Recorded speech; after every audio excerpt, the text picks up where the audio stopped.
आज मैं आपको एक ऐसी कहानी सुनाऊंगा जिसे सुनकर आप भी कहोगे भाग्य हो तो ऐसा। कहानी को ध्यान से सुनना। एक दिन मम्मी से फ़ोन पर बातों बातों में मैंने पूछा, मम्मी वो विजय अंकल कैसे हैं जिनकी शादी में हम लोग कई वर्ष पहले गए थे। बहुत दिनों से सोच रहा था, अब जब भी आपसे बात करूंगा तब ज़रूर पूछूंगा कैसी चल रही है उनकी ज़िंदगी। उनकी पत्नी बहुत सुंदर हैं, देखते ही वो मन को लुभा गई। कितनी आकर्षक हैं। मम्मी ने कहा, अरे अच्छा याद दिलाया, मैंने तुम्हें बताना भूल गई। उनकी शादी के कुछ दिन बाद मैं बैंक गई तो पूछा, मैनेजर जी नहीं दिख रहे, तो पता चला उनका ट्रांसफ़र भोपाल हो गया है। फिर एक दिन शाम को अचानक विजय जी आए। हम लोग आश्चर्यचकित हो गए। अरे वाह, इतने दिन बाद। वो बोले, हाँ शादी के थोड़े दिन बाद मेरा ट्रांसफ़र हो गया था और अब 5 साल बाद फिर से यहीं हो गया है। हम लोगों ने कहा, यह तो बहुत अच्छा हुआ। बैंक भी सूना सूना सा लगता था। पापा ने कहा, और बताओ कैसी चल रही है तुम्हारी ज़िंदगी। तुम तो बिना बताए ही चले गए।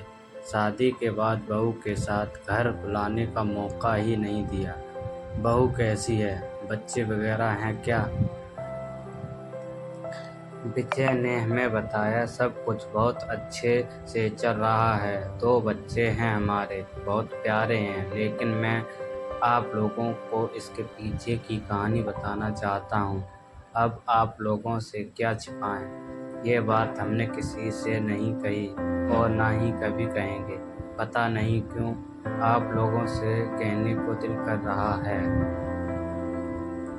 हमने कहा, क्यों, क्या हुआ? प्रीति अच्छी तो है? हाँ भाभी जी, बहुत अच्छी है प्रीति। घर को, परिवार को अच्छी तरह देख रही है। तो फिर क्या हुआ? विजय बोले, शादी की रात को जब हम प्रीति से मिले तब प्रीति ने कहा, मैं आपसे कुछ कहना चाहती हूँ। मैंने कहा, क्या? वो बोली, शायद जो मैं कहना चाह रही हूँ उसे सुनकर आप मुझे और मेरे परिवार को माफ़ नहीं करोगे। मैंने कहा, ऐसी क्या बात है प्रीति?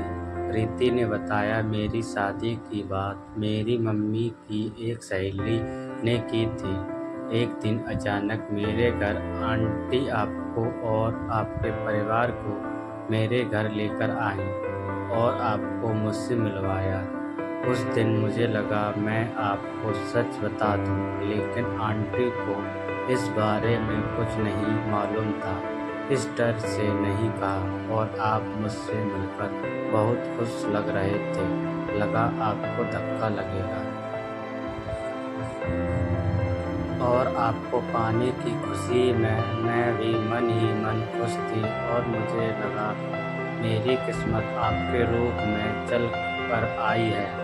यह सोचकर खामोश रह गई, लेकिन बाद में सोचा यह गलत है, आपके साथ अन्याय है और सोचा शादी की रात को आपसे कहूँगी। फिर आपका जो फैसला होगा मुझे मंजूर होगा। मैं यह कहना चाह रही हूँ, मैं आपको संतान का सुख नहीं दे सकती क्योंकि मैं। प्रीति ने विजय से क्या कहा, यह जानने के लिए आप हमारे साथ बने रहिए। आपको जल्द ही मिलेंगे अगले पार्ट में। तब तक के लिए